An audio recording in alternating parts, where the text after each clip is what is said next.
La IFLH, c'est une source d'information, c'est l'occasion d'apprendre d'autres investisseurs, d'autres gérants d'hôtels. C'est une assurance d'échange vis-à-vis de notre franchiseur. Ça me permet aussi de contribuer à l'évolution du groupe, de participer aux échanges plus stratégiques avec Louvre Hôtel. Le message de la IFLH, c'est de redynamiser les marques, de rajeunir le parc, d'implanter des nouveaux hôtels.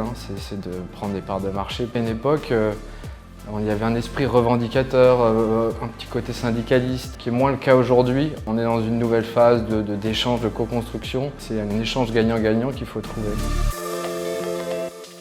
Thibaut Binois, je suis hôtelier depuis 2018 maintenant. J'étais auparavant analyste financier en groupe bancaire. Et en 2018, mes parents vendaient leur établissement, Kyriade, au sud de Paris. Et j'avais en même temps envie d'entreprendre. Donc je suis allé voir les banques.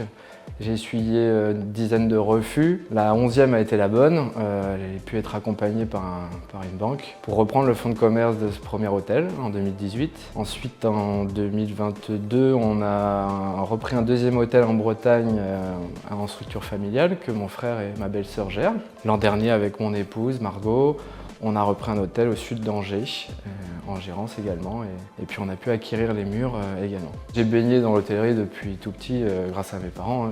Ils ont commencé gare de Rennes, donc j'ai travaillé dans les hôtels, en job d'été en Corse. C'est ce qui nous a amené aussi, depuis l'an dernier, avec mon épouse, on a créé une structure qui s'appelle Bimage, pour accompagner des investisseurs dans leurs projets de gestion d'hôtel ou pour déjà des investisseurs qui souhaitent mettre en gestion leur hôtel. C'est une source d'information, la IFE en 2018, la IFLH maintenant. C'est l'occasion d'apprendre d'autres investisseurs, d'autres gérants d'hôtels. C'est une assurance d'échange vis-à-vis de notre franchiseur. Pour aller plus loin, ça me permet aussi de contribuer à l'évolution du groupe, de participer aux échanges plus stratégiques avec Louvre Hôtel. Je suis passé par le poste de secrétaire que Olivier Chopin, à l'époque président, m'avait proposé, puis trésorier. Et puis il y a eu le départ subitement de Guillaume Gardin, le prédécesseur. Donc ça s'est fait naturellement, j'ai postulé auprès du conseil, que je remercie de m'avoir fait confiance. Donc ça s'est fait vite. Maintenant j'ai baigné dans ces milieux d'associatifs depuis tout jeune, donc c'est quelque chose qui m'anime.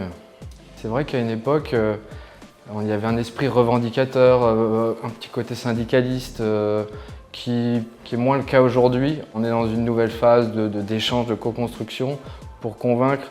Je ne crois pas qu'en râlant, on convainc notre groupe franchiseur. C'est plutôt dans remontant de l'information, en tentant de convaincre, en échangeant parce qu'eux ont leur création de valeur à faire aussi. C'est un échange gagnant-gagnant qu'il faut trouver. Comme dans toute relation, il y a des hauts et des bas. Quand il n'y a pas de sujet, c'est que tout va bien. Là, actuellement, on a des sujets où c'est des changements opérés par Federico et son équipe qui font qu'on est forcé de remonter l'information et là d'expliquer à Louvre Hôtel qu'il y a plusieurs choses à améliorer. Et c'est notre rôle de les challenger. Puis il y a des sujets aussi parfois financiers qui forcément demandent de l'échange et de la réflexion. L'arrivée de Federico était une bonne nouvelle parce qu'il a déjà réalisé un plan de transformation finalement au sein du groupe Xinjiang chez Radisson. Il y a une forme de continuité. Il va de nouveau s'attaquer à un plan de transformation qui est différent et qu'il a déjà exercé dans un cadre hôtelier. Il a de l'expérience chez NH.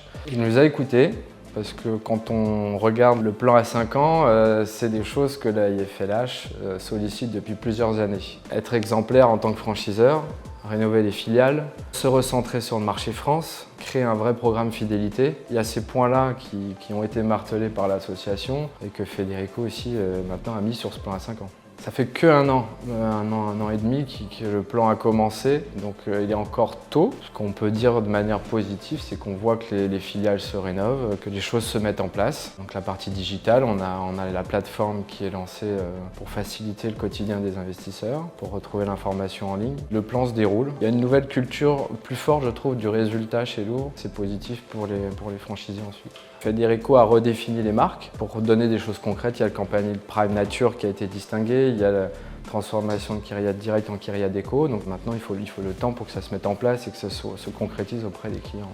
Louvre-Hôtel montre l'exemple et puis impose aussi aux hôtels de se mettre au niveau. Avec le programme Brilliant Basic, les hôtels doivent se mettre au niveau des attentes des clients. Le message de la IFLH, c'est de redynamiser les marques, c'est de rajeunir le parc, d'implanter des nouveaux hôtels, hein. C'est de prendre des parts de marché pour dynamiser les marques.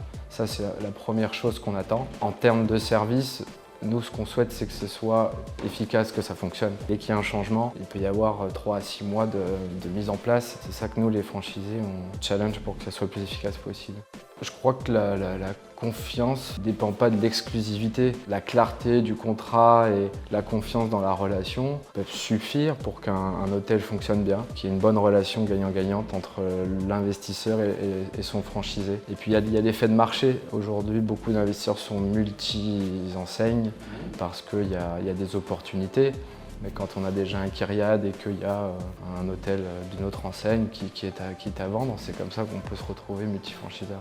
Moi, je crois qu'un hôtel a une bonne enseigne. Alors, en centre-ville, parfois, c'est pas nécessaire d'avoir une enseigne.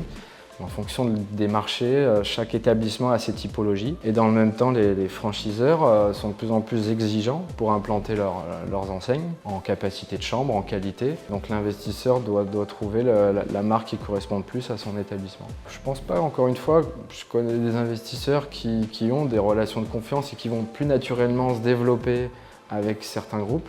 Alors peut-être qu'eux ont un partage d'informations et une relation de confiance plus approfondie. Mais encore une fois, je crois qu'on se nourrit des différents groupes. Il y a toujours cette confiance et peut-être moins d'avantages parce qu'aujourd'hui, il y a beaucoup de familles en France qui sont sur ce créneau pour aller plus vite sur une seule enseigne. Ouais. Plutôt des tiraillements. Depuis le début de l'année, l'hôtellerie économique souffre, en particulier le très économique, lié à la conjoncture, hein, le bâtiment, le BTP qui n'est pas encore reparti. Donc c'est un début d'année où aussi les entreprises freinent les investissements, les déplacements. Il y a des avantages fiscaux sur les déplacements des professionnels qui ont été récemment changés. Là, il y a un attentisme. On espère que ça va repartir plutôt sur la fin d'année 2025, retrouver du dynamisme en fin d'année.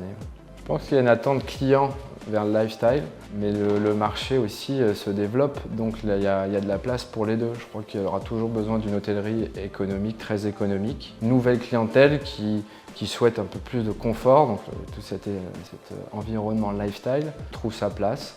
Donc je pense qu'il y a la place pour les deux en fait. Depuis l'arrivée des plateformes, pour avoir lu beaucoup d'analyses, dans les centres-villes, il peut y avoir de la déperdition hôtelière pour de la location courte durée. Sur le marché global, je crois que les plateformes ont créé une nouvelle demande de location en groupe, en famille. Et la clientèle hôtelière, je parle des hôtels économiques en France, ce sont des déplacements de professionnels qui se dirigent peu vers cette location courte durée. Donc ça a créé un nouveau marché. Je voudrais juste apporter ici une différence entre l'hôtellerie, qui est quand même un métier de professionnel avec des normes de sécurité, qui réalise un accueil et qui est garant et responsable du sommeil des clients. Sur les plateformes, c'est uniquement une mise en relation de personnes, un client et un hébergeur. Et là, il y a besoin d'une réglementation plus encadrée sur la sécurité, puis aussi sur la partie fiscale des locations courte durée. Pour les grandes villes, on constate qu'il y a un manque d'hébergement. Et moi, je crois que le bon sens, c'est plutôt de favoriser un hôtel qui peut accueillir une centaine de chambres, plutôt que de mettre une centaine d'hébergements plateformes courte durée en ligne et qui privent potentiellement 100 familles de s'héberger dans les grandes métropoles françaises où il est de plus en plus difficile de se loger. En termes de tarifs, on s'y retrouve, c'est parfois le même prix un hôtel ou un Airbnb.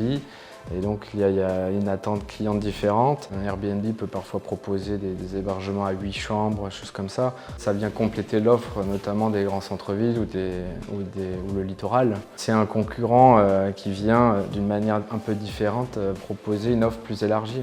Il y a toujours des sujets avec Louvre-Hôtel. On a le redéploiement des nouveaux plans marketing, le programme fidélité, l'évolution des PMS puis de la CRS. Donc ce sont les sujets d'actualité en ce moment entre Louvre-Hôtel et la IFLH.